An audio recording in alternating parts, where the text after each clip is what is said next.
Okay, guys, this will be the second part to the answer.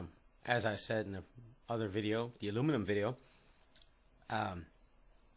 in the copper and nickel videos I left links to Kitco, and somebody saw the link, they clicked on it, and it goes to the base metal page where there's several base metals you can see the current price of. It had copper and nickel, which I've already covered. Aluminum, which I already put my ideas on, how to invest in that if you wanted to.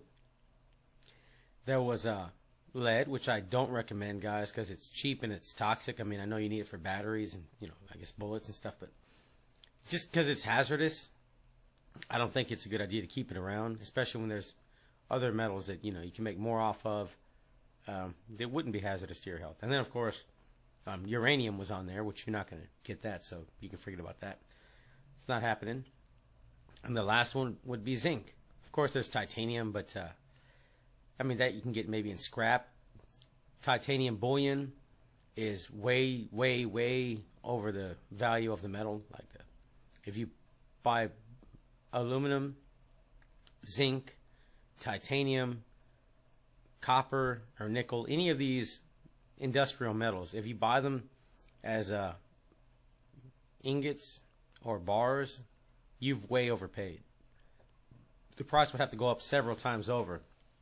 Like in the nickel video, I showed you that copper would have to go up 44 times over, and with the bullion, the best steel, copper had to increase like 3 times if you got a very, very, very good deal, which is not likely. But I'm going to try to answer the question. So the last one would be zinc. Now, pennies were, the composition of the penny was changed in the middle of 1982. So, as you know, the earlier half are 95% copper. Now, after that, they changed the composition to 97.5% zinc. So, if you wanted to invest in zinc, I don't think there's very much growth potential there. But there's something else to look at. They are talking about discontinuing the penny. If that happens, well, it'll become a collector's item. They'll get melted down, they'll disappear. No one's going to care anymore. Just like, look at a buffalo nickel. You never find them in circulation. They're much more scarce. You go to a coin shop, you're not paying 5 cents for a buffalo nickel. I think I see them for like 75 cents. Sometimes $1.50 in coin shops. The steel penny, I forget, that's like $1.50. Even though the steel, it's just nothing actually in steel. Fractions of a cent. But it's a collector's item. They're rare. If you look at the statehood quarters, look them up on eBay. They're going for several times over their face value, and it's only been a couple years.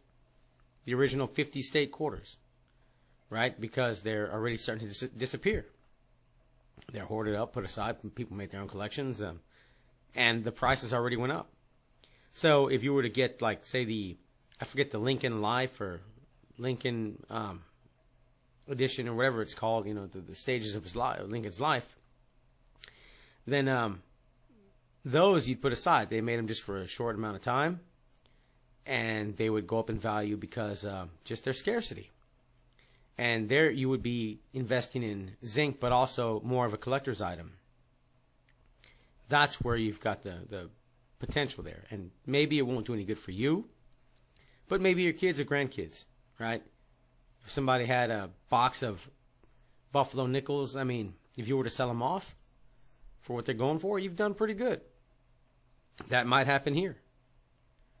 And let's say maybe you were to go and put collections together, penny collections. If they're discontinued and you're doing this ahead of time, I would just say put like sets together. Maybe get a couple rolls of the Lincoln ones, like I said, or, I mean, these will work too if they discontinue the penny. Don't put that much money into it, just a couple bucks worth, man. If you're going to invest in metals, watch the other videos. There's much better ways to do it. Junk silver or copper pennies, or just, that's your better way to go. But I got a question, and I thought I would try to answer it the best I could. And again, pennies, they're 97%, 97.5% zinc.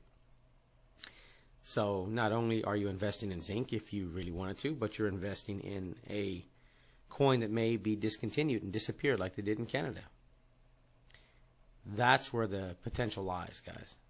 And especially, like I said, the Lincoln, commemorative Lincoln Life, Abe Lincoln Life pennies.